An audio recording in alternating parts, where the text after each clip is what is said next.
नमस्कार, मैं हूं रामचंद्र नेहरा और स्वागत है आपका हमारे यूट्यूब चैनल आरसी सुजला में। मैं आज आपको सुजानगढ़ जो गुलेरिया रोड है वहां का दृश्य मैं दिखा रहा हूं। आज जो आरएलपी जो हमारे यहां सुजानगढ़ तहसील में जो तीसरे मोर्चे के रूप में पिछले जो विधानसभा चुनाव में वहां खड़ी हुई थी, वहां का मैं आज की जो कार्यकारिणी विस्तार जो प्रोग्राम था उसका मैं आपको कार्यक्रम दिखाऊंगा और हम बातचीत करेंगे लोकतांत्रिक पार्टी के जो प्रतिनिधि रहे हमारे बीच हैं सीताराम जी नाइक हमारे साथ हैं, इनसे भी बातचीत करेंगे। इनके अलावा जो मुख्य कार्यकर्ता हैं उनसे भी हम बातचीत करने की कोशिश करेंगे। सबसे पहले तो हम सीताराम जी आपका बहुत बहुत धन्यवाद ज्ञापित करते हैं हमारे आरसी सुजला पे आपने अपना कीमती समय दिया इसके लिए। सबसे पहले हम आपसे पूछना चाहेंगे आज का जो प्रोग्राम था किस संदर्भ में आपका रखा गया था, इसके बारे में हमारे डिटेल्स से दर्शकों को बताएं। आज सुजानगढ़ विधानसभा क्षेत्र में हमारे कार्यकारिणी का विस्तार करने के लिए और यहाँ पर ये आम सभा रखी थी हमने। ये कार्यकर्ताओं की सभा थी और ये हमने इसके विस्तार रूप में और बनाई है। बिल्कुल, सीताराम जी ने अपने संक्षिप्त शब्दों में बताया कि हमने जो कार्यकारिणी और सब आम लोगों का जो कार्यकर्ता है उनकी एक मीटिंग रखी गई थी और विस्तार स्वरूप उन्होंने अपने अपने क्षेत्र के हिसाब से पदाधिकारी नियुक्त किए हैं। हम अभी हमारे साथ जो जिला चूरू से जो प्रवक्ता हैं हमारे बीच, इनसे बातचीत करेंगे। इनका सबसे पहले नाम पूछेंगे, क्या नाम है सर, और कृपया हमारे डिटेल्स में जो अभी प्रोग्राम आपने कार्यक्रम किया है उसके बारे में डिटेल से बताएँ। जी, मैं चूरू जिला कार्यकारिणी में प्रवक्ता हूँ, इंद्र कुमार लेगा। वैसे मुझे भंवर जी के नाम से जानते हैं। और ये जो आज का जो प्रोग्राम रखा गया था इसका मुख्य उद्देश्य हमारा ये था कि गांव ढाणी तक हर गरीब शोषित वर्ग तक पहुंचना हमारा मुख्य उद्देश्य है और उसके लिए हमको गांव ढाणी तक कार्यकारिणी का विस्तार करना था, क्योंकि एक व्यक्ति एक जगह बैठा हुआ हर आदमी का काम नहीं कर सकता। इसलिए हम इसको विस्तार से एक परिवार जो मानकर, एक परिवार को बढ़ाकर जो काम करना चाहते हैं, इसलिए आज सुजानगढ़ में मीटिंग रखी गई थी और उसको पूर्ण रूप से सुजानगढ़ पूरी जो विधानसभा क्षेत्र था बहुत ही अच्छा समर्थन मिला। और इसके लिए मैं सभी और आप मीडिया वालों का विशेष तौर से आभारी हूं जो आपने इस प्रोग्राम को दिखाया। बड़े चैनलों वाले उनको भी मैंने एक दो को कॉल किया था लेकिन वो मौजूद नहीं हो सके, इसके लिए मुझे खेद है। लेकिन आपकी जो आवाज़, हमारी जो आवाज़ आपने बुलंद की है उसके लिए मैं आपका तहे दिल से धन्यवाद देता हूँ। बहुत बहुत धन्यवाद। तो ये हमारे चूरू जिला से प्रभारी हैं, इनसे हमारी बातचीत हुई। हम बातचीत बिदासर तहसील अध्यक्ष हमारे साथ हैं, इनसे भी हम बातचीत करने की कोशिश करेंगे। विजय पाल जी, इनसे हम बातचीत करते हैं। तो किस संदर्भ में आज का जो प्रोग्राम था आपका और किस प्रकार से आपने जो बिदासर के अंदर जो आपकी कार्यकारिणी गठित की थी उसी के तहत हमारे यहाँ सुजानगढ़ में की गई है या कुछ नया स्वरूप दिया गया है? देखिए, पहले तो मैं आपका बहुत बहुत धन्यवाद कहता हूँ कि आपने बोलने का मौका दिया, आप मीडिया के माध्यम से पूरे दिखा रहे हो। हमने पहले विदासर में गांव गांव जाके कार्यकारिणी का विस्तार किया। आज छत्रवाल साहब ने यहाँ विदासर सुजानगढ़ इनवाइट किया, आप भी आए, हमारी बात सुनी, हमारे पार्टी का विस्तार हो, पार्टी का परिवार बड़ा हो, इस माध्यम से हमने मीटिंग रखी है। बिल्कुल, इस माध्यम से इन्होंने मीटिंग रखी है। हम बातचीत करेंगे सुजानगढ़ के जो जिला तहसील अध्यक्ष हैं, इनसे भी हम बातचीत करने की कोशिश करेंगे। रामनिवास जी तेतरवाल हमारे साथ हैं।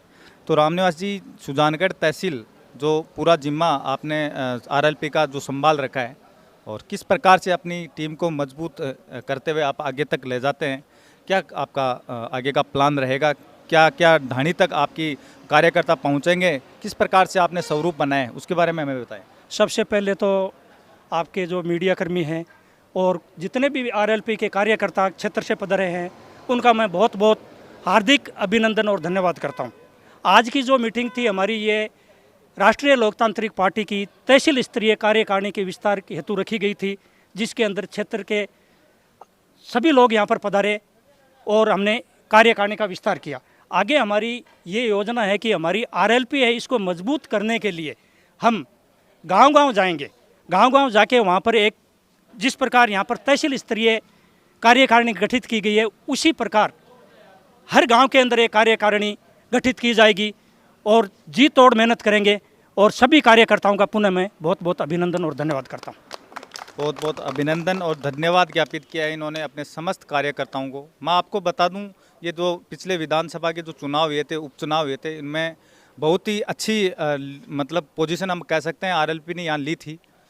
जिस प्रकार से इनका जो कार्य करने का जो शैली है वो वास्तव में काफ़ी सराहनीय है और हनुमान जी के साथ युवा टीम है वो काफ़ी एक्टिव भी रहती है। आरएलपी के जो मुख्य कार्यकर्ता, वरिष्ठ कार्यकर्ता के रूप में हमारे साथ हनुमान जी ढाका है, इनसे भी हम बातचीत करेंगे क्योंकि जब पार्टी यहाँ पे अपनी नींव मजबूत कर रही थी तब से ये जुड़े हुए हैं, तो इनसे हम बातचीत करने की कोशिश करेंगे किस प्रकार से आपने जो टीम है अपनी मजबूत की और आगे का क्या आपका प्लान रहेगा?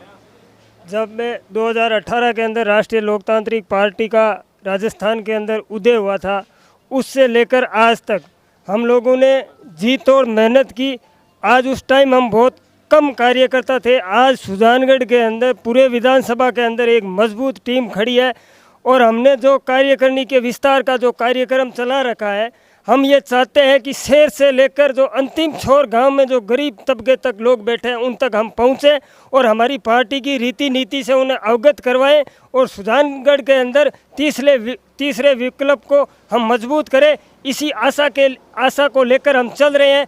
कल इससे 2 दिन पहले हमने बिदासर के अंदर गांव-गांव जाकर कमेटियां बनाई, 8-10 गाँव के अंदर कमेटियां बनाई। अभी भी प्रोग्राम चालू है उसी तरह बिदासर के अंदर, और उसी तरह विधानसभा सुजानगढ़ के अंदर गांव के अंतिम छोर तक हम कार्यकारिणी का गठन करेंगे।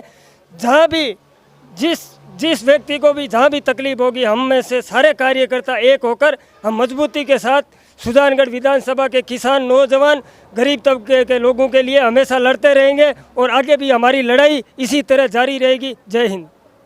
तो ये जो वरिष्ठ प्रवक्ता के रूप में अभी जो आपने सुना, हनुमान जी ढाका, इन्होंने कहा कि हम शहर से लेके जो ढाणी तक अपनी टीम को मजबूत करेंगे।